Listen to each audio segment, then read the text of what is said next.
Well, what can I say? More Sleepy Hollow.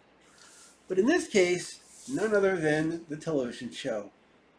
That's right, they made a show out of the Legend of Sleepy Hollow. And it's actually, to be fair, pretty cool. Not only with the sheer amount of content here, but also with just the premise. It wasn't just the Headless Horseman they were basing off every week, but other incredible supernatural things. There's a whole Four Horsemen of the Apocalypse thing going on.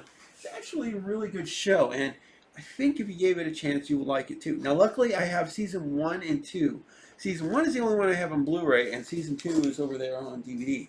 But we're going to talk about season 1 as it was actually a really good show, to be fair and honest. Yes, it's not your typical show. And in fact, the first episode, even though it's like an hour long, it's just shocking. I mean, to be fair, what I see here, if they had done things a little differently, would have made one hell of a movie, to be fair. Now, the premise is, in the Revolutionary War near Hudson Bay, New York, Ichabod Crane is given a mission to kill a guy with a bow on his arm. Turns out to be this dude right here, the Headless Horseman. Well, guess what? He succeeds. The problem is he gets messed up in the process and almost dies. 250 years later, he wakes up in the 21st century along with Mr. Badass here. Needless to say, the show sets up pretty good points. You first of all have Crane, who is literally just, to put it mildly, this fish out of water story. He has no clue what's going on. He's in a new century, and he's literally like, what the hell is going on? At one point, he's even given a normal gun in a future episode, and he shoots it with one, like it's one shot, like his old flintlocks. And she's like, there's more bullets in it! It takes him time to get used to it. And not only this, but the whole series just plays out incredibly well. There are multiple villains of the week. There are the reoccurring characters like Mr. Badass here. And to be fair, I mean, this is pretty badass. And remember, this is done on a TV show budget. This is not even done anywhere near what we saw in Sleepy Hollow from Tim Burton. And it just blows my mind that this is a TV show. The visual effects are also very good, believe it or not. I mean, not only because you've got a guy whose head's not there, but also just the way they do things. There's one scene where he literally comes out of a river.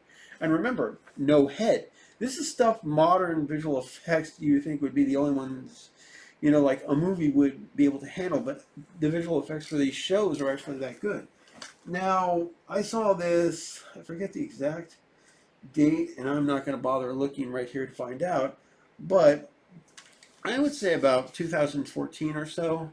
It's a damn good show. It's worth every penny I paid into it. Maybe earlier. I think it could have been 2012. But either way, it gives you an idea. The show works very well. It's very crisp. It's very clean. It looks great. You have these absolutely great returning characters. And you had more than 4 seasons. I can't remember how many more there were. I do know there were 4. And it just keeps getting better. They do bring in Katrina Van Tassel. You do bring in Ron Bones, of course, and plenty of other characters. Plus, some of the producers, the ones who knew what the hell they were doing, were from Transformers and Star Trek, so that's pretty cool. And it makes a good deal of sense. Plus, although this is a 20th Century Fox show, I feel it really works. I mean, seriously, how can you, not love a Headless Horseman that's pretty much this badass? Now! You think he can hear us? I mean, how the hell should I know? Oh, there is a weakness, though. I said put the weapon down there!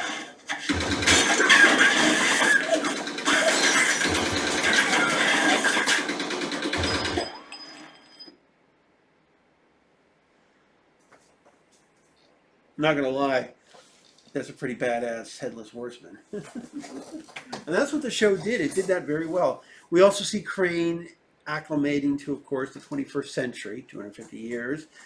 We even have a few jokes by her, Abby, on the this first episode where she's like, I gotta pee every 75 years. I don't know about you.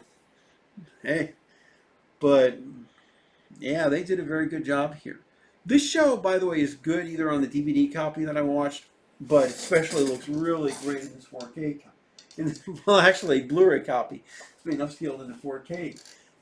And I was lucky. This first episode, the first time I saw this, I didn't even know it was on TV at the time, but I found it for free on PlayStation Network because they used to allow us to actually buy shows and stuff. And this was one of the ones they gave away for free. Got me hooked on the series, and I haven't regretted it since. Not only do I occasionally watch this, but it's a really good one too. And I do recommend this series to anybody who wants to see a damn good show. It's got its moments where it can keep its scary point of view, and then it jumps back in time to revolutionary times, which are just fantastic. There's mystery, insanity, and plus, if you're looking for a good TV show to binge watch during Halloween, here you go, man. Check it out. I don't know what streaming service it's on, unfortunately, but it's definitely worth a playthrough. So guys, I recommend this one highly. It also does very good. Soundtracks, it's a TV show, so it's decent. I'm not going to lie on that one. Do I recommend it? Yes. I will see you guys later. Please like and subscribe, and remember, here's another movie to check out for Halloween. Plus, let's just take a look real quick at the Blu-ray before I do get off. It's pretty damn cool. All the special features, season 1. And yeah, check it out. It's not the biggest season. I forget just how many there are, and there are like 3 discs. That's pretty cool. There's the Headless Horseman again. And it feels very good. So yeah, I definitely recommend it. Like and subscribe, and I'll see you guys later. Peace. Happy Halloween.